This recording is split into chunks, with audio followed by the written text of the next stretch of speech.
and Immigration, Fault Lines Among the Faithful. Her scholarly interests include Latin America, immigration, religion, and international affairs. She has published articles in Political Research Quarterly, Social Science Quarterly, the Review of Faith and International Affairs, and Latin American Perspectives. She is on the board of the Center for Public Justice, and she is married to Dennis Hoover, and they live in Hamilton, Mass, with their 2 engaging children. I now want to meet them with that kind of adjective. And responding is Jonathan Peterson from North Park University. Dr. John Peterson is a professor of politics and government here. He earned his PhD in political science from the University of Minnesota, a Big Ten friend. From 1994 to 1998, he served as a legislative assistant on Capitol Hill. Dr. Peterson joined the North Park faculty in 2009 after teaching at St. Olaf College. Dr. Peterson's teaching and research interests include American government and politics, with a particular focus on public opinion, voting behavior, religion, and politics. Throughout high school and college, he was the cartoonist for his school's newspapers. Is there going to be a slide? John enjoys good books, spending time with his 4 children, and the occasional quiet conversation with his wife, Emily. Will you welcome them both for this session? And we'll have, as we have had all day, 30 minutes for our presenter, 10 minutes for our respondents, and then 35 minutes of Q&A.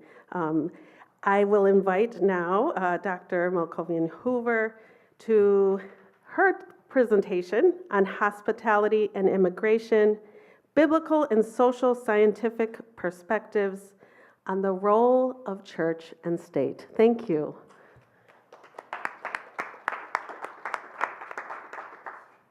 Good afternoon. Am I nearly kissing it? Is that what I'm supposed to do? Okay. Wow, thank you for including me in this symposium. What an important time to discuss these matters. I am privileged to do so with such key scholars and activists and leaders, and the organization of this has been amazing. Thank you, thank you. In this current context of the U.S., it appears that many Americans fear the arrival of new immigrants, and to be sure, this sentiment is common amongst citizens globally. However, in the U.S., we are being led by a president whose crude championing of such concerns, somewhat surprisingly, has launched him into the presidency more than once.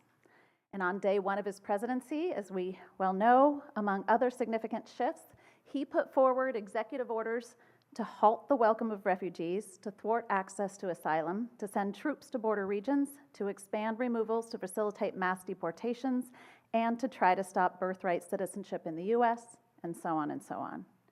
In addition, Tom Homan, his border czar, has noted the new administration's DHS directive allows immigration authorities to go after undocumented immigrants in sensitive locations like schools, hospitals, and houses of worship. And as we heard this morning from Dr. Edwards, there is a fair amount of popular support for that. In this climate, it's an important time for Christians to consider what it means for the church and state to extend hospitalities to strangers, including immigrants. And today, I will take on some of what Dr. Carroll mentioned in terms of considering the ideal and realistic capacities of states with reference to this. So I will address, it's a pretty ambitious paper, my apologies. I will address biblical rationales for the church to extend hospitality to immigrants, draw upon social scientific rationales for the church in doing so, consider the government's role in reference to hospitality and immigrants, and review what many churches in the U.S. are doing in terms of extending hospitality to immigrants. And this last portion of the paper draws upon and examines findings from recent research that I've undertaken with a team of researchers through World Relief amongst Christians, and in particular, our focus was we focused on white evangelical congregations and some multi-ethnic congregations in 5 locales. And these are congregations that are already engaged with or exploring engagement with immigrants.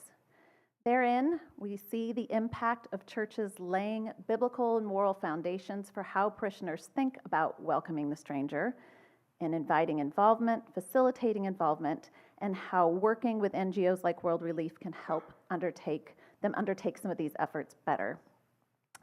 So, as you may have noticed, again, I'm not a biblical scholar, a theologian, a missiologist. I feel somewhat at sea in this company, but I'm also privileged to speak at a seminary symposium, and I come to you as a Christian political scientist, as a member of an immigrant family, and as one who cares deeply about and has been writing about immigration and political attitudes and behaviors of Christians with reference to immigration, particularly evangelicals, over the last couple decades.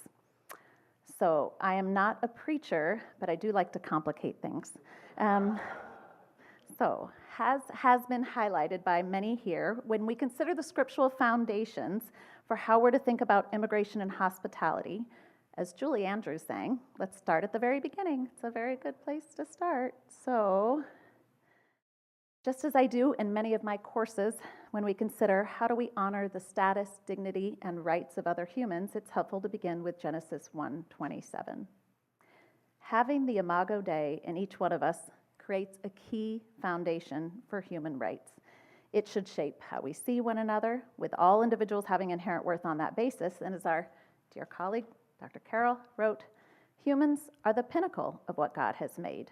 So to turn away in a disinterested manner or to treat badly one made in the image of God ultimately is a violation against God. However, he does go on to say that this doesn't imply that states can't have borders or controls on immigration. However, this perspective should inform the tone of Christian participation in the national debate around immigration. Christian philosopher Wolterstorff, who has also been referenced, of course, many times today in his book Justice, highlights how our call to care for the other, to care for the sojourner in Scripture, is often joined with care for other key marginalized groups, namely the quartet of the vulnerable, right, as clearly described in Zechariah 7:8-10, which in addition to the foreigner includes the poor, the orphan, the widow.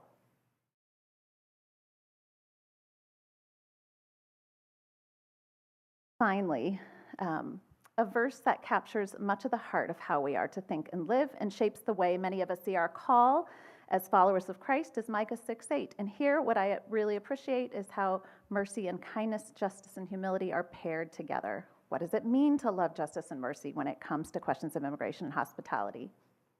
I would direct you for some exemplification of this to the work of the Evangelical Immigration Table associated with World Relief for great biblical resources on immigration, particularly biblical strategies that show us how to do justice and love mercy in this realm.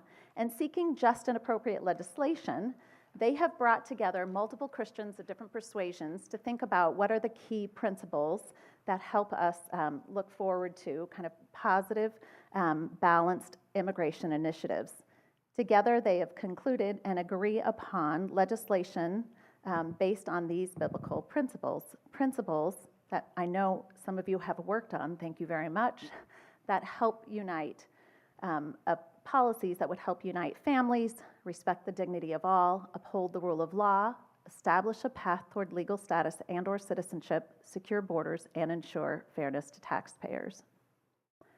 So for me, Imago Dei, welcome of the stranger, mutual hospitality, exemplified in the book of Ruth. I skipped that section of the paper because I think we heard a great account of that today, and mercy and justice. These, for me, are some overarching teachings and themes from our scripture that I think guide how we as Christ followers are to engage with immigrants. So I also want to turn, as a social scientist, to some of the research that's been done on why the church in particular can be so efficacious in extending hospitality to immigrants. Now, you may, as I explain many of these things, you may think this is just common knowledge, but social science research likes to confirm these things, right? So I think some of the very important things here that we can understand include some of the following that I'd like to highlight. So one of the reasons church engagement, and many of you may be feeling this in your congregations, is so crucial is because church engagement can bring together, of course, native-born residents and newcomers within congregations. Sometimes that might be in positions of inequality, but more ideally, they are coming together in positions of equality before God. As Gordon Allport indicates, this social contact can have significant impact, not only in providing mutual support and hospitality, but in changing opinion about the other and reducing stereotypes. As a number of recent scholars, DeMora and another research colleague of mine, Brian Newman, and others have shown, religious cues coming from the church and elsewhere can help counteract the hyperpoliticization of identity, even amongst hyperpoliticization of folks' identities, even among highly partisan populations like white evangelicals. Additionally, congregations bring together people who are hopefully informed by Scripture and its mandates and teaching. Through that preaching, teaching, conversation, hopefully they are encouraged to carry out the moral and ethical implications of their faith. And actually going to church does really matter. Those with whom we associate and learn from makes a difference. Involvement and engagement on these questions might not lead to mobilization around these questions or activism, but it is associated with a decrease in oppositional attitudes toward the other. Finally, it takes a lot to mobilize folks, right, and to get them geared up to engage on things all together. And when it comes to having resources and institutional capacity to address many of the needs of refugees and others, to help with resettlement, integration, language mastery, and so on, churches are often very well suited to do so, having the space, the people, the motivation, sometimes the linguistic capacities, and the funding. And as social scientists have long argued, it's not enough to recognize a need, of course. To be mobilized, one needs resources, one needs effective framing that will generate kind of sustained support. One needs backup. Biblical and theological rationales can provide such compelling framing and sacred zeal. That's why so many, again, many of you have studied so many reform movements in this country, and many of them have been rooted in faith communities for this very reason. So, while many Americans on a political level might fear newcomers, in congregations, we would hope that they are often encouraged to see newcomers as God's children, fellow Christians when that's applicable, and as humans worthy of hospitality, justice, and mercy. So while in the paper I focus more so on the role of the church in undertaking this mandate based on the research that we have conducted, I also, of course, as a Christian political scientist, want to evaluate the relevance of Christian commands with regard to the state. So many Christians are understandably troubled about the backlash against immigration in the U.S. and our current administration and in U.S. public opinion, and they rightly critique the rhetoric of many politicians with regard to migrants. They bemoan our long-standing broken immigration system. However, this hasn't been done here, but I would say that a common response for some Christian leaders is to then consider biblical mandates regarding the migrant and hospitality, describe what Christians are called to do, and then apply these mandates rather vaguely to the state or public justice systems. And I would argue it is definitely necessary to make distinctions between the role of the state and the role of the church with regard to migrants. That's not to say that Christians shouldn't influence what the state is doing or be part of the state in doing so, but the particular obligations of each institution is distinct. And many of you have probably read much in this area, but I would say I think Reformed Christian and Catholic social thought offer good theories as to why various spheres of society have particular functions and should be guided by particular norms. And not only I would say, do we live in a system where they should have those particular spheres in which they operate, not that there aren't sometimes questions of overlap, and of course they influence one another. But we also in the US happen to live in a pluralistic system under a constitutional democracy, a modern differentiated society. And so we are not, of course, living under a theocracy, having particular laws for government and guidelines for religious institutions. Again, not to say that Americans don't demand public justice of their politicians, of their government, but responsibilities are distinct from that of pastors and priests. However, I do turn again to Micah 6:8 when it comes to what we ought to expect of our governments. I think justice and mercy are desirable aims, offer us general moral guidelines, and as Christians, we should seek such of secular governments. Throughout Scripture, we can see pagan kings and rulers are held to account for the care of their people, for the stewardship of their kingdoms, for their treatment of the marginalized, of the other. And as Romans 13 reveals, government does have a divine mandate. We are subject to it, but it is given to us for our good, and we are to hold it account for its conduct. As with congregational governance, the secular state, I would argue, should also govern with order and decency, something that does seem to be missing as of late. I concur with Old Testament scholar Al Wolters that states are designed to be concerned with public justice, and we can help them return to their original design and their good functions. The primary task of the state is to pursue justice, and in so doing, it exercises love for its people. Many of you know, I'm sure, this famous Cornel West quote, "Justice is what love looks like in public." So turning to migration and hospitality, I agree with many of you here, with Dr. Carroll. Sojourners are to be treated with respect and dignity and treated well by receiving states. However, I am not convinced that care for the sojourner is necessarily binding on every nation at every time. There may be variance, and again, there's some qualification given there by many scholars on this front, but I'm not sure that it is a moral imperative at all times for all nations. There are scholars who take this further. Political philosopher Joseph Cairns would say, and go even further and say, open borders are necessary because while it would be preferable for all states to kind of receive the load of those who are in need and refugees needing a place to go, they will not equitably take up that call. And therefore, for some states, to act justly would be to receive all who are under threat. I am empathetic to that need and to that sensation and desire to do so, but I want to consider these questions within a fuller context of state responsibilities. States, particularly democratic ones, manage legitimate and competing claims.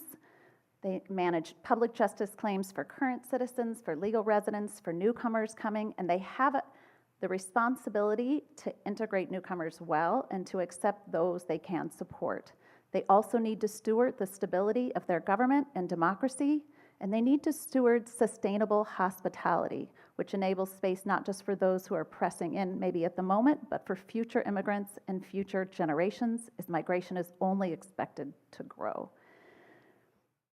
Development economist Paul Collier contends states should also consider trade-offs between development aid to sending states, to support sending states from which migrants are exiting on the one hand, and resources applied to migrant reception within receiving states on the other.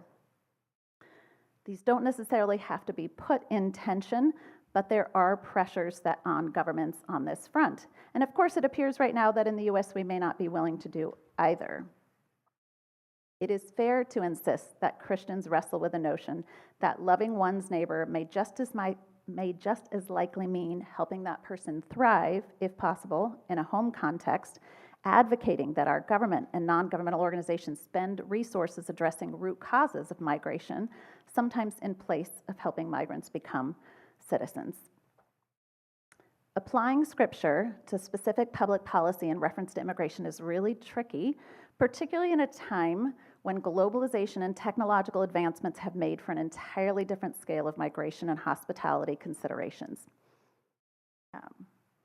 I've heard some beautiful and some maybe too reductionist accounts of the Good Samaritan parable in this regard. It is one of my favorite accounts, but some have argued on the basis of the parable of the Good Samaritan that states should not think too much about the background or potential contributions of migrants. While I think that is fitting, particularly for the church, states may make different prudent decisions regarding migration. And for example, now we get to reference Canada. Canada turned to the point system post-World War II, which is a migration system that gives migrants points for entry based in part on education and skills, not only because they wanted to attract certain kinds of migrants to Canada, but also to improve the perception of migrants within Canada and help increase the favorability of its generous immigration policies with its existing population. The US leans less on the point system and it may be perceived as being somewhat more merciful historically with its greater emphasis on family unification for entry, and thus far, its retention of birthright citizenship, which is most nations do not have, and which is clearly not a given right now with some pressure, but it still is a constitutional right. In the new administration, there will be serious restrictions on immigration that go beyond our typical historical practice of the last 60 years, restrictions that will be neither just nor merciful. However, my point is that democratic nation states have to make difficult decisions in honoring justice and mercy, and too heavily emphasizing one without the other can lead to negative, unexpected outcomes. Germany, recently, under the generous leadership of Chancellor Merkel, welcomed over 1 million Syrian refugees in a very short amount of time. It is now facing serious pushback from populists on the right and the left, which has destabilized the current government and is likely to lead to severe limitations on future migration and the repatriation of some of those refugees into an uncertain scenario in Syria. Back in 2015, I was wowed by Merkel's generous response, particularly when other nations failed to step up, and I too saw her as Mother Merkel. However, taking on so many refugees in a short amount of time with insufficient capacity to integrate and welcome them fully can have very difficult repercussions for the ongoing pursuit of justice and mercy. Incremental efforts may seem less merciful in the short term, but may provide more sustainable justice in the long term. This has implications for the sorts of immigration legislation Christians, led by biblical rationales, may choose to champion. To be clear, states don't play the same roles as churches, and many Christians definitely want that to be the case. As one of our World Relief Focus Group participants noted in a 2023 conversation, I don't want my pastors to check IDs at the door, but I do want my government's Border Patrol agents to do so at the border. Finally, while Christians are to offer radical hospitality to the other, sometimes states' roles, rather than emphasizing migrant reception, might be focusing on root causes, the trauma that propels migrants, helping address conflicts, economic development concerns, climate crises, and so on. Receiving states also, in determining questions of entry, may weigh particular responsibilities they have to migrants coming from former colonies, fleeing from conflicts in which the receiving country has culpability, and so on. Also, raising concerns about brain drain and justice for those left behind in sending countries is legitimate.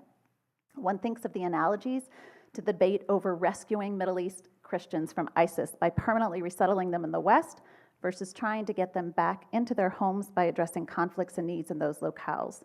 Governments need to consider migrant needs along with the needs of those who stay behind, alongside the needs of those already here.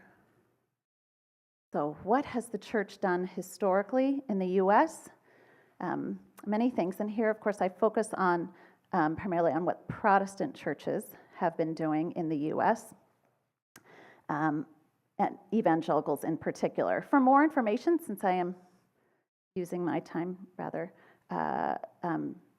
more so than I thought I would be, I'm going to give you this very nice timeline in which I can give you a succinct summary of some of what has been happening in the U.S. in our history with reference to migrants. But Kelsat and I detail this again in our text. But Protestant responses altogether have been both inclusive and exclusive, right? We are many things here. Sometimes our policies seem to be driven more by mercy and a broad-minded conception of justice, other times by greed, insecurity, rule of law concerns, racism, and so on. And we see all of that today also kind of reflected in the church and how the church has responded to government strategies with reference to migration, or whether or not they have supported these things. Church members being shaped not just by Christian values, but the political climate at the time, the number and makeup of the migrants who are arriving, and the stories told by the media. So we heard of some of the tough responses based on the Know Nothing Party, some of the response to the Chinese Exclusion Acts, which was a mix of some who agreed with those restrictions and some who thankfully came out in support of Chinese immigrants and against that restriction. There were some in response to the Second Great Wave who were involved in the settlement movement, helping integrate new immigrants. There were some later on who were very supportive of refugee resettlement in the U.S. and were playing frontline roles on that front, and that grew very much amongst evangelicals in particular. In the 80s, evangelicals, and Alexis Salvatierra is going to tell us more about this, but were less involved in the church sanctuary movement, though there has been some of that. And there were some also involved, and this was coming actually at the behest of Reagan, who were involved in helping with legalization processes after amnesty that occurred in '86 under IRCA. And then finally, more recently in the 2000s, there has been significant mobilization of leaders to support forms of comprehensive immigration reforms, such as exemplified by the Evangelical Immigration Table. Okay. So, churches have had important roles in the arena of immigration, continue to do so. They welcome newcomers, they offer fellowship, they lead and are led and taught by migrants. They can resettle refugees, today provide ESL classes, establish after-school programs, offer foster care for families separated at the border, offer legal services, and support those who by necessity have to return to their home countries. There's much that for churches to do and much that they have done and could be doing. So, more recently, today, we wanted to get a better understanding of what is happening in congregations that are engaged with immigrants and particularly refugee resettlement. How does that affect opinion around immigrants, immigration policy, though today I'm focusing less on that latter question around policy. But I do want to show you some of the initial things that we have found, but I should tell you a little bit about how we undertook this research. So we did a number of things. So we were focusing on 5 key areas of refugee resettlement, key regions for refugee resettlement, and churches that have been working with or interested in working with World Relief. And in those areas, we conducted 15 focus groups. We did an online survey of, as you can see, almost all of these folks are church-going. And again, we are focusing primarily on evangelical congregations. And then we also wanted to move to the grass tops and look and speak with church leaders and World Relief mobilizers to better understand what they see as happening on the ground and what's working and what's not working, and so on.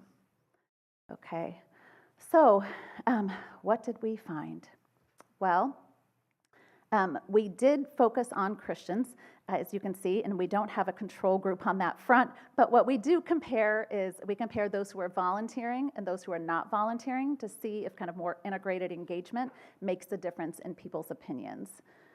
So approximately a third, as you can see, of those we surveyed, for instance, are volunteering, approximately a quarter have volunteered, and 42% are not. Okay, so what we wanted to see in terms of extending hospitality is why it is that people even volunteer in the first place, right? So, and it's very interesting that over half of volunteers said that a previous faith-based cross-cultural experience, even short-term missions, I know, which are very complicated for multiple reasons, but they did play a significant role in encouraging and helping people consider to volunteer. Many cited their own immigrant experience or that of a friend or family member, and a fifth as well, also cited various crises and around the world that they wanted to respond to and be able to do something. Okay, so who volunteers? So the framing by congregations matters, right? Many focus group participants highlighted just in terms of the why they've gotten involved, and then I'm sorry, I have both data up here from the survey, but I'm going to talk about the focus group for just a moment here. In the focus groups, people brought to the fore that there were so many Bible passages and theological understandings that they found to be really crucial to motivating their involvement and helping them sustain involvement. However, most participants in the focus group said they did not hear sermons directly on these topics. There was just one church that was an exception to this rule. Now, this may be because people are not always listening. Just that's there for you pastors, because I know many of you probably preach on these things. But the positive thing was that 90% of the respondents there said they were comfortable with church leaders. This is in the survey, though, jumping to the survey. 90% said they were comfortable with church leaders discussing immigration in churches, even in these times, right? So I thought that was quite encouraging, because preaching and teaching and having conversations about immigration in churches makes a difference, right? So in our survey, people say who have heard sermons and stories about immigration at church are more likely to say that immigration strengthens the U.S. They're less likely to say immigration poses threats. 46% of those who attend a church where they hear sermons and stories about immigration are volunteering versus 22% who haven't heard these things. And quite important is the invitation of a friend. Over half of the people invited by a friend to volunteer are currently volunteering. As Terry McGonigal, who worked with us on this project, noted, like with so many other elements of the spiritual, the incarnational influence of trusted people plays a very important role in this work. So, and that's not to say that this conversation is easy, right? As an upstate South Carolina pastor shared here, I do think the louder, more politically slanted minority of our congregation, it's tough to pastor them and to have conversations with them about these things. However, I do think there are tons of people in the congregation and the family of faith here that would say, no, I have to follow Jesus' lead on that. It confuses my politics, but as a follower of Jesus, yeah, I want to figure out ways to do that. So, when asked about the impact of church engagement with immigrants, a third said that their faith has grown, right? Over a third said their faith has grown, and a third said their church has become more global in orientation. A fifth said it had become more cross-cultural. None said their faith was weakened by it, right? And people who volunteer, again, have more positive views towards immigrants than people who don't. Now, they might volunteer because they already think some of these things, but volunteers report having positive experiences with immigrants, do report that, and they're more likely than non-volunteers to see immigration again, altogether in the U.S. as a strength and not a burden to the U.S. As Jamie Goodwin, our Chicago area researcher here at nearby Wheaton, summarized an interview with a pastor, and she said, it's experiential discipleship. This process of volunteering, as you're doing it, it really changes you. So, to be sure, notable in these focus groups, also in the surveys, is that engagement with immigrants tends to change attitudes around the immigrant, but less so attitudes around immigration policy or necessarily a propensity to engage in policy activism, at least in the short term. We will see what happens over time. But I would say the building of empathy and the understanding and positive attitudes is worth highlighting. In the survey, 2/3 said that the church has a responsibility to help immigrants in the U.S., even people here without documentation. And this is at the same time that most of these folks want the government to restrict immigration, right? 1 minute? Okay. So, can I close my little account? I'll close my little account. Okay, so in the future, we have publications coming out that will deal with questions around policy. But here's something about my family. Here we go. Okay, so I want to close with an account of hospitality that's close to home. To be sure, some migrants and refugees do make it back to their original home and return to the familiar. Others find they must settle or simply desire to settle permanently in a new place and hope that in that new location they will be treated with dignity as children of God and work to make it home for their families. In my own family, in the case of my paternal grandparents, they could not return to Turkey after the Armenian genocide that they'd escaped, and they tried to make a permanent home in Cyprus, but they felt compelled in later years to migrate again when conflict arose on that island. They emigrated to avoid more experience of violence for their family and conscription for their son. They were able to immigrate to the U.S. in their old age. They never really felt at home. They didn't learn the language, but they were thankful to be protected. My parents migrated to the U.S. as well, but they hoped to return to a former home they'd had in Lebanon. But with ongoing conflict in Lebanon, they recognized they would have to stay in the U.S. and make it home. I am grateful they were welcomed by the church and that they made the church one of their homes. It was a place in which they offered hospitality and which they knew hospitality. They experienced and gave spiritual and material support. That's not always possible. Some migrants in the U.S. today live in fear and refrain from leading and showing hospitality given the risks in doing so. Congregations, however, as was our experience and as I would encourage today, can help us remember those biblical values of Imago Dei, really seeing the other, welcoming the stranger, enabling mutual hospitality, living out God's heart for the migrant and the dispossessed, helping keep families together, and elevating just, orderly governance for the common good.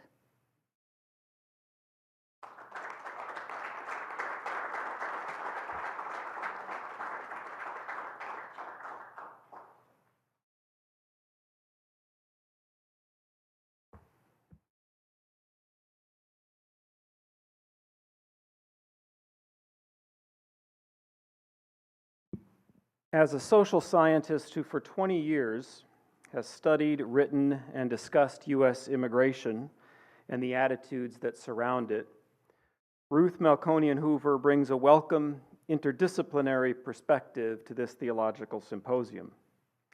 As a Christian who takes seriously the biblical admonition to welcome the stranger as one created in God's own image, she upholds this symposium's claim that Scripture has something profound to say about immigration.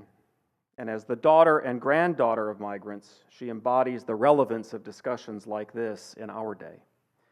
Christian, political scientist, and second-gen American, these identities inform this paper, which was a pleasure to read and is my honor to reflect on. This paper, as you've heard, is organized into two sections. The first half explains the biblical foundations for Christian hospitality toward migrants, evaluates the social scientific benefits of church engagement, and distinguishes between the roles of the church and the state. The second half of the paper draws on research conducted with a team of scholars and with World Relief to highlight how evangelical churches are engaging with immigrants and the impact of their work. Melkonian-Hoover begins, a la Julie Andrews, at the very beginning, a very good place to start, with biblical foundations. She discusses scriptures that emphasize the dignity of all people, created imago Dei, and the moral imperative repeated some 92 times in the Old Testament alone to welcome the stranger. She highlights the consistent biblical call to care for migrants and ties this to theological principles of justice, mercy, and hospitality. Missing from this section are the New Testament extensions of these teachings. When it comes to hospitality, Jesus raises the stakes for his followers. Do as you would be done by. Welcome the stranger, because to do so is to welcome him. Love your neighbor as yourself. Show mercy to everyone who needs mercy. Likewise, the epistles tell believers to show hospitality and to live themselves as sojourners and exiles in the world. Melkonian-Hoover acknowledges that she is not a theologian, neither am I. So for this symposium, we will leave the spectacular implications of these teachings, Old and New Testament alike, to our colleagues, which you have already addressed quite well today.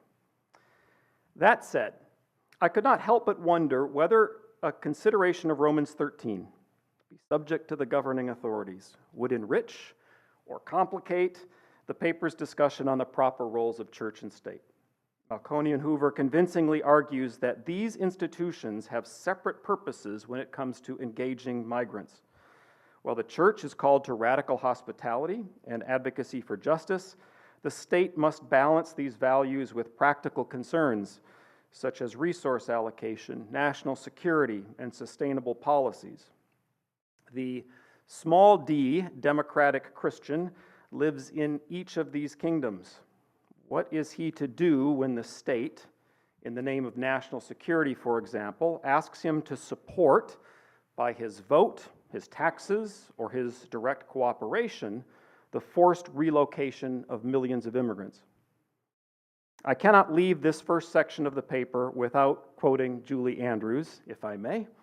Nothing comes from nothing. Nothing ever could. Evangelical attitudes on immigration are complicated, and this did not come from nowhere. Melkonian-Hoover skillfully situates these attitudes within a historical framework, from nativist fears of Catholic immigration in the 19th century to inclusive efforts by organizations like World Relief in the current day. She and her co-author Bud Kelstedt provide a more complete history of this topic in chapters 2 and 3 of their short and excellent book. There are still copies in the back, Evangelicals and Immigrants, Fault Lines Among the Faithful. This book also describes how different denominations, including the Evangelical Covenant Church, have approached immigration. For readers of this paper, looking for more detail when they encounter sentences like on page 16, quote, many evangelical Protestant denominations and congregations, which ones, are laying biblical and moral foundations for parishioners to engage with immigrants, I would refer you to chapters 4 and 5. The second half of the paper presents empirical findings from the Evangelicals and Immigration study that Melkonian-Hoover conducted with World Relief researchers. The multimodal nature of the study, which included focus groups, surveys, and interviews, conducted in evangelical churches across the United States, offers a rare, detailed look at evangelical attitudes toward immigration and why and how congregants get involved in working with migrants. The fact that only evangelical churches were included in this study somewhat limits the external validity of its results. However, if one wants to explore attitude change among the faithful, why not look at the religious tradition most skeptical of immigration's impact on the United States? Poll after poll show that, compared to other religious traditions, white evangelicals are more likely to say immigration rates should be decreased, more likely to agree that immigrants take jobs from American citizens, more likely to agree that immigrants increase crime rates, more likely to agree that immigrants are a burden on the country, are more likely to favor building a wall or fence along the U.S.-Mexican border, and are more likely to agree that illegal immigrants should be deported. That's a lot of skepticism to overcome. But in what may be the most consequential finding of their book, Melkonian-Hoover and Kelstedt show that white evangelicals, quote, soften on immigration when they attend church frequently, attend a church that sponsors immigration programs, and or hear about immigration from their clergy. This finding carries over into this paper and offers both practical solutions for attitude transformation and opportunities for future research. It's worthwhile considering in its separate parts. First, when it comes to softening evangelical attitudes on immigration, frequent church attendance appears to be the necessary initial step. Nearly everyone who responded to the Evangelicals and Immigration survey was a frequent churchgoer, attending weekly or more. We should therefore expect them to be more open to immigration than evangelicals who attend church infrequently. Unfortunately, the paper does not report survey respondent attitudes toward immigration policies, focusing instead on respondents' volunteering activities. Second, although frequent church attendance is necessary, it may not be sufficient when it comes to changing evangelical attitudes on immigration. After all, millions of American Christians attend churches every week that are predominantly white. As such, they may never have the opportunity to get to know or worship alongside an immigrant or her family. This is why attending a church that sponsors migration programs is important. The study's focus group participants come from churches involved with World Relief. They report involvement in practical efforts such as refugee settlement, ESL classes, and volunteer programs. The paper highlights how congregants' direct interactions with immigrants fostered empathy and changed their attitudes toward them. Footnote. That said, here's a sentence worth further exploration. Quote, to be sure, what was notable in the focus groups and also in the survey is that engagement with immigrants tends to change attitudes toward the immigrant, but less so attitudes around immigration policy or a propensity to participate in policy activism. What kinds of immigration policies or activism were discussed among the focus group participants? Did any of the churches in the study offer opportunities for direct political engagement? According to the examples provided on page 18, it appears not.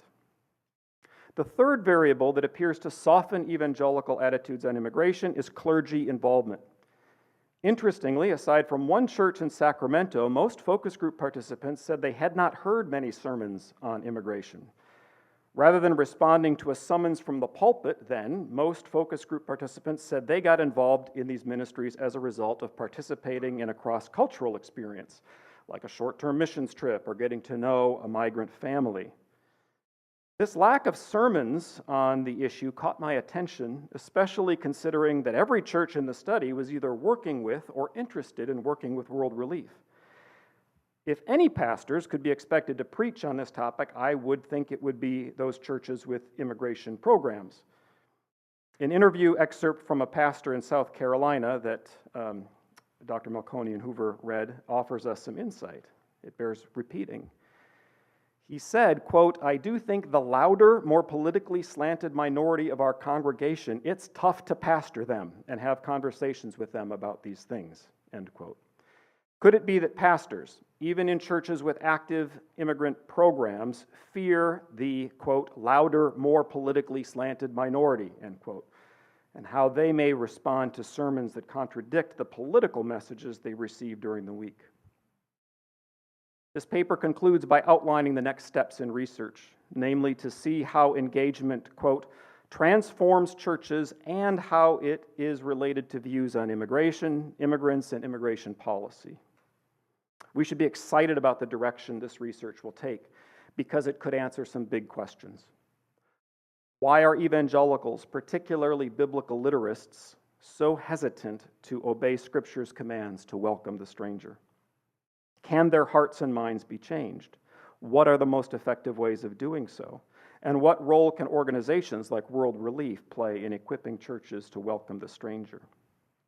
Ruth Melkonian-Hoover is an important voice in the discourse on immigration, hospitality, and the evangelical church. This paper's integration of biblical, social scientific, and historical perspectives creates a compelling narrative that underscores the potential for evangelical communities to influence migration policy and practice. Its contributions to this conversation have never been timelier.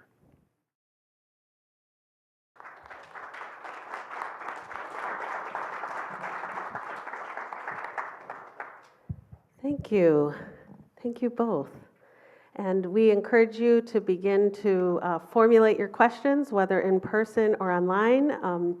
Dean Hanna, under the pseudonym of John Nathan Clayton in the chat, providing moderation there. But do want to give Dr. Melkonian-Hoover the first opportunity to respond and then welcome questions. Yes, that was, let's see, maybe I should bring it a little closer. Kissing, almost, okay. Wow, that was such a helpful, engaged, thoughtful response. And I'm convicted by the concerns that you raised. So yeah, I don't know why I didn't include the New Testament until later in the paper. So I will rectify that. And I do need to spend more time wrestling with Romans 12 and 13. Honestly, I felt like I needed to spend more time on it. And we have a year before publication of the journal. Is that right? So I will work on that. So that's a very good word and admonition.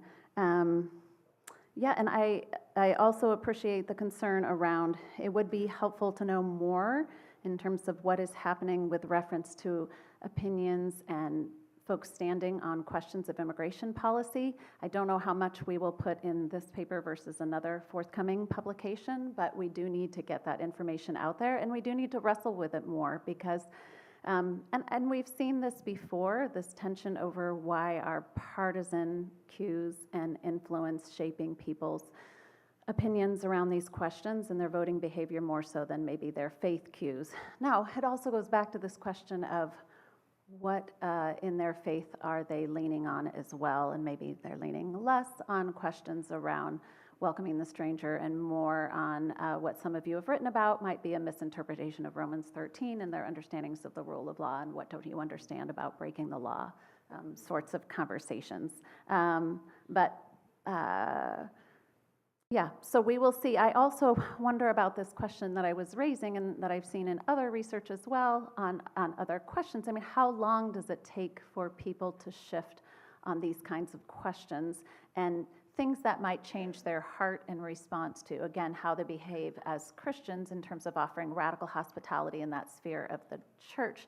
They still may have very distinct perceptions of how the state ought to behave in order to not just around questions of security, but of course around questions of culture and around questions of sustainable accommodation and integration and kind of cultural mix. So, I mean, our nation is a bit different than a lot of the other nations I have in mind as I think about some of these questions when I think about all the European nations that are undergoing some of these shifts, because we are a nation of immigrants, I would say, more so than just a British settler nation. So even though obviously there were nations here before, so many of us came, but that does create a different sense of kind of how multicultural we are and how folks' capacity to maybe ebb and flow more so than some European and other nations that we've thought about and talked about that are much more ethnically defined, that struggle even more so. That's not to say that we can do everything all at once. Every time we've had really significant waves of immigration, we've had very significant pushback in whether that's in public opinion or whether that's in restrictive laws, right? So there are questions about, and sometimes states just have to respond, but there are repercussions.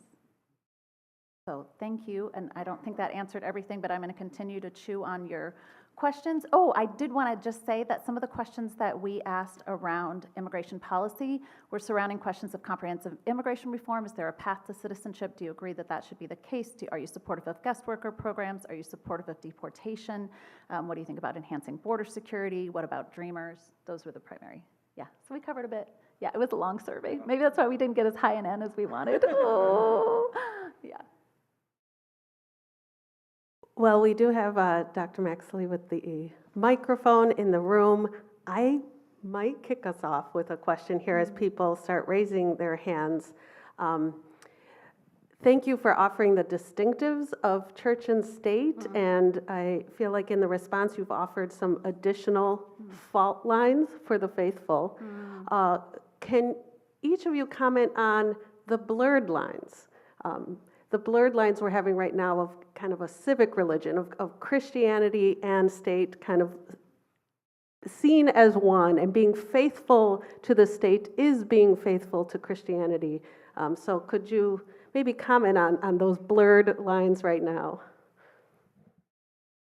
Well, if that some of that part of that is a cultural Christianity. I mean, you have this dilemma of we've seen these findings as well, that more folks who are identifying as evangelical who are not necessarily going to church, and then vice versa, right?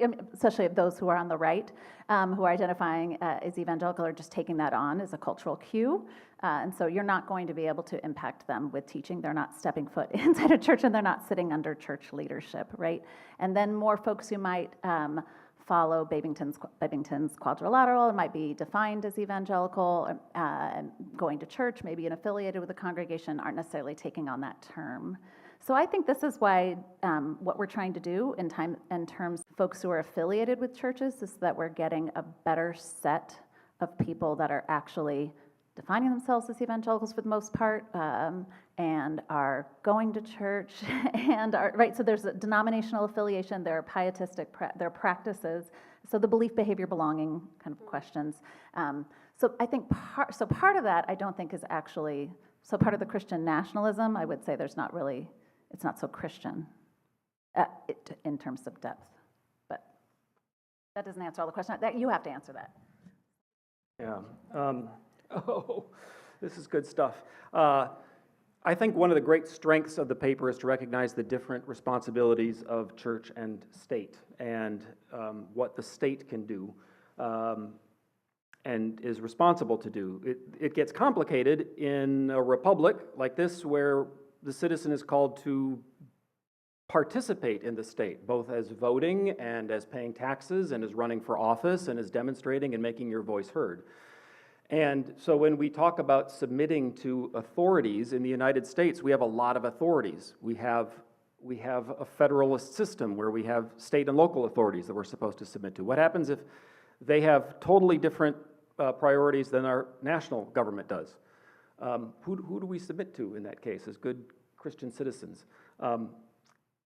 All of them are under a constitution. So we sit in submission to this old document. What does that mean? What does that look like? When the state calls on me to do something that's unjust, what do I do? When is the time for civil disobedience? And when should I not do acts of civil disobedience and intentionally break the law? These are not easy, and that's why I said that introducing Romans 13 into a paper that's already this comprehensive might just complicate things, and you might not want to do it. Because, your question was, what if the evangelicals especially start seeing the state and the church as one and the same? That term, evangelical, is just so confusing today for reasons, Ruth, that you were talking about. So many people, it's not a religious term anymore, it's a political term, and a lot of evangelicals are evangelicals that never darken the door of a church. They just call themselves that because they think it's a pro-America MAGA thing to call themselves. So one of the great contributions, and I thought very interesting findings in the book, was that evangelicals who are frequent church attenders are in fact more open to what I would consider a biblical view of migration, especially if they sit under preaching that preaches what God's heart for welcoming the stranger. That's not what we hear very often, and that speaks to something practical that can be done in evangelical churches to soften evangelical attitudes if we're in fact talking about the same evangelicals in churches, and evangelical attitudes such as we read in polls in the New York Times and Politico. Yeah, could I just say on that question of Christian nationalism, so if you haven't read the work of Tobias Kramer, I think it's really helpful in terms of comparative perspective, in terms of what's happening here in the U.S. and a number of European cases, as to kind of like somehow very often the hollowness of some of the movement, just in terms of the richness of faith that might be associated with nationalism in order to kind of define who belongs and who doesn't belong, right, and create some sense of unity. What I have found fascinating is that it is only very recently that I've had students who are willing to use more of this language. And the students who have been coming that have been using more of this language in my classes aren't Americans. And I think that's fascinating. They are from countries in which, a range of countries, you would be surprised, but they see this as helping unite the country around something. And they worry about moral decline, and they worry about understanding how is their country going to hold on to its sense of identity if it's not linked to faith and morality.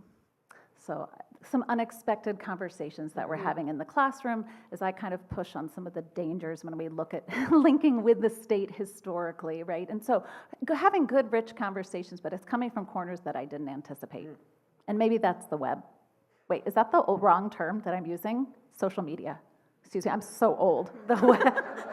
I thought you meant the complexity web. We have some questions developing online, and then we'll go to one in the room.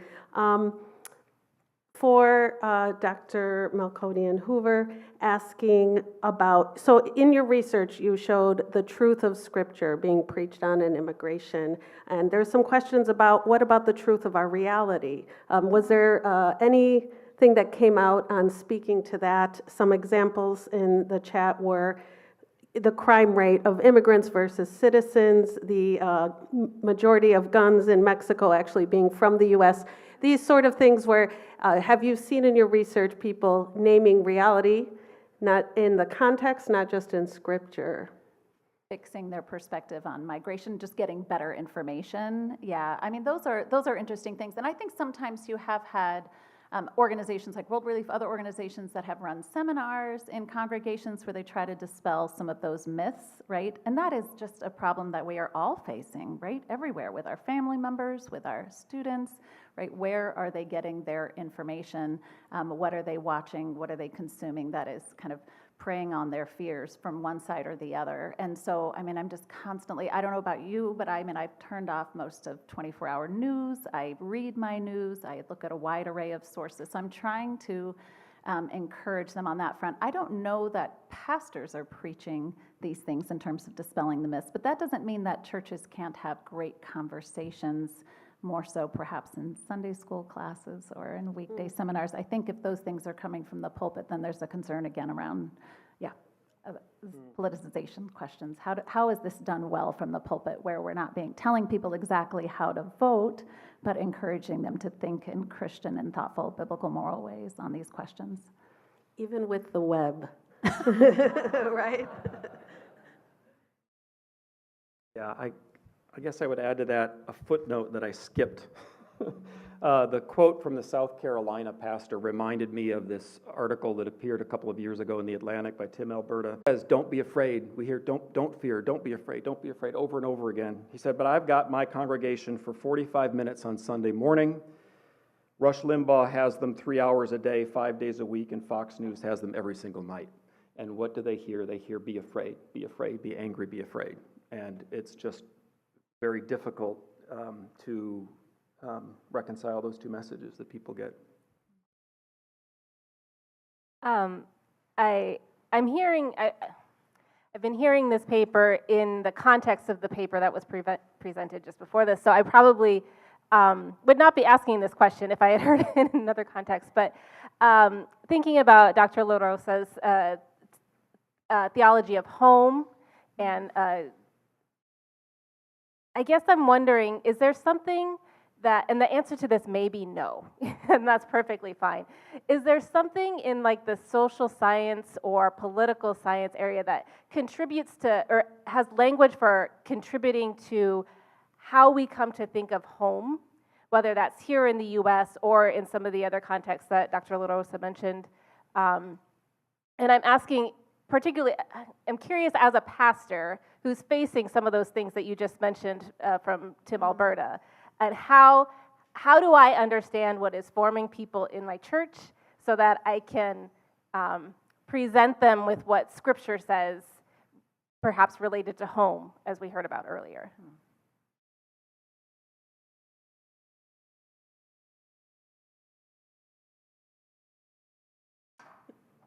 Yeah, I mean, I'm just feeling the same thing in the classroom all the time, right? Just in terms of what is informing people, and you're trying to figure out where they're coming from and what they're being fed, but and what they're choosing to consume, right? But I think we continue to feed them good things, right? But I would say around questions of home and culture and society, I think it's okay to honor the fact that culture is rich and important, and what they value. I think folks are worried that what they value in their culture, many of them, they worry with so much change it might be diminished, and they worry about too much change all at once having impacts for their own sense of home. And I think it's okay to honor their concerns and give them space to process or to grieve the loss that comes with change.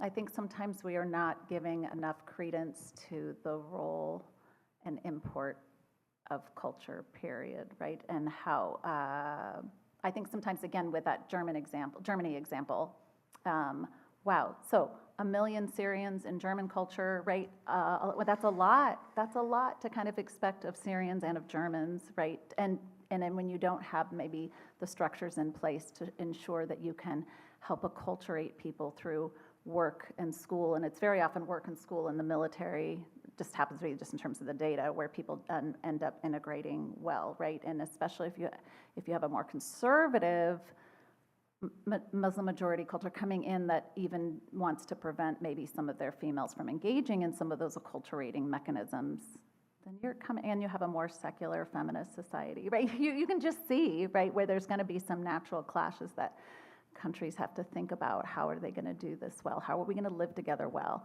I mean, some of my students just want globalization to be over, but we are going to continue to mix with one another. I guess the question is, how are we going to do it well? But that doesn't mean we have to disrespect or dismiss culture. I was thinking of so many things during Dr. Rojas's message, his essay connected to this, because we are disconnected, not just from our land. Some study that more young people, even middle-aged people, can identify corporate logos than name trees, number of trees, different kinds of trees and birds. We don't have any idea about the natural world anymore. So we're disconnected that way. The post modernist nomad is also disconnected relationally. We're being so social and so much on social media. We're so alone, we're so isolated, and we're living in a world that's changing so often. So yeah, I think what's so disruptive is everything is changing, and the message of nostalgia really resonates with people in politics to restore something that might never have existed, probably never did exist. And it's why a political message like "Make America Great Again" is so powerful and effective, because that means something different to everybody. Everybody has their own nostalgia for a time and relationships that they had, and a land that may or may not have existed, or, in their imagination it was good for them, but not for all people. So yeah, nostalgia is powerful in moving people politically. Fear, as I said before, fear and anger are great motivators for getting people to vote and getting people to act. And if you can keep people scared and angry, you can keep them off balance, and they will look for salvation in whoever promises it. Those are just my thoughts. I'm racking my brain for like social science research on home. Surely it's there, but it's not coming to me right now.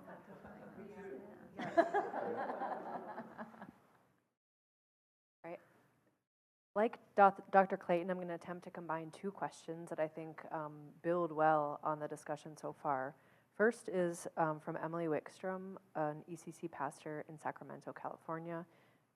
Says, with the current administration in the U.S., funding and support is being drastically cut, including for organizations like World Relief. So how do we move forward and respond as the church when the state's response is shifting at such a significant rate? And then perhaps as a subset of that, David Eads asks if you could offer some guideposts on civil disobedience as a way of engaging the state. Well, I think that's Alexia tomorrow. She's going to deal with that. I think she is, right? Right. I don't know where she is, but she is going to deal with that. But to the first one, I know World Relief is doing a fundraising. I mean, they're like a fill the gap, right? I mean, seriously, is the church going to step up and help and support? And globally, who else is going to step up? Yeah, it does make it really complicated. I have so many friends working in organizations and people globally that are affected by this. The USAID cut, and what is that going to mean, right, for so much of the work that's done? Maybe it speaks to a question on how reliant we are on the state as well for that funding. Do we mix that up and mix, some of the organizations and friends that I'm working with in international aid they rely on other sources, church sources, but also other government sources, right? They're going to diversify their base so that they're not so utterly beholden when things like this come and go. That is so shocking, right? That we spend less than half penny on the dollar, or approximately half penny on the dollar, right, in international true aid. But the perception around aid, the perception around trade, the perception around migration is always kind of bonkers in terms of what they actually do and how people perceive them, right? So that's a constant issue, I think, and I feel that in all of my classes too, and in the work so many of us are doing. But the civil disobedience, that's you, yep.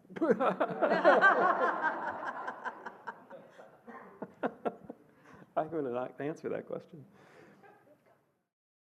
Well, in Romans, when it says that we're to submit to governing authorities because they are God's, this is John's horrible paraphrase, God's instrument to reward the good and punish the evil, that implies that there's good and evil that exists outside of government.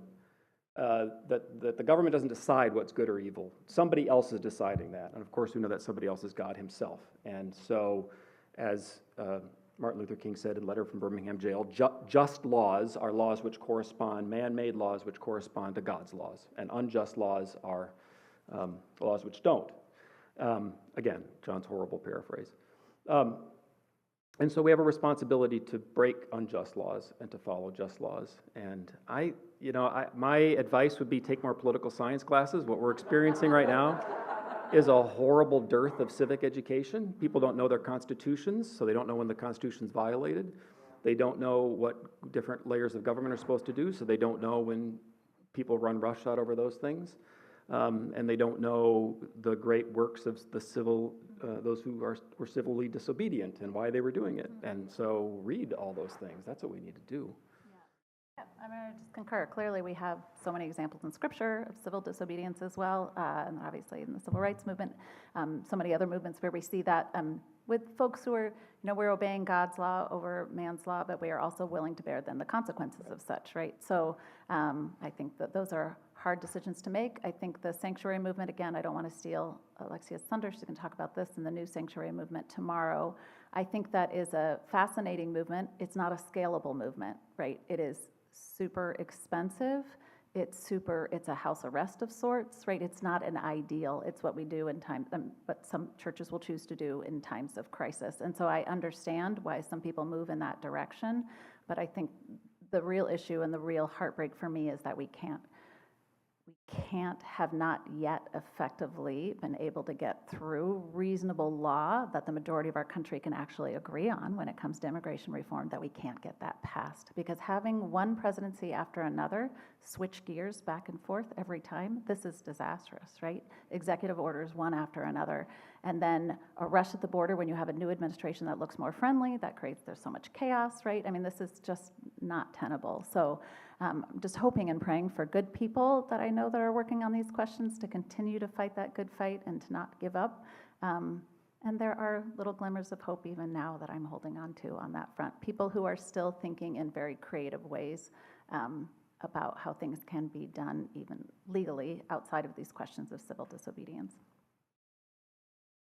Hi, Ruth. This is Cindy Wu from Houston, Texas. And I'm comparing your survey results with Lifeway Research, which also conducted a survey last year with World Relief and different partners. And I guess the overarching theme is more like better attitudes of evangelicals towards immigration over the past 10 years. Their sample size was like over 1,000 people. And I was just wondering if, I find it really lamentable that while evangelical attitudes have improved, evangelicals came out in droves for a president who touted really very drastic, very negative legislation around immigration, and not only touted it, but then implemented it. And so I just wonder, in your research, if you have any qualitative or quantitative data on attitudes towards or engagement with political advocacy that is keeping our elected leaders accountable.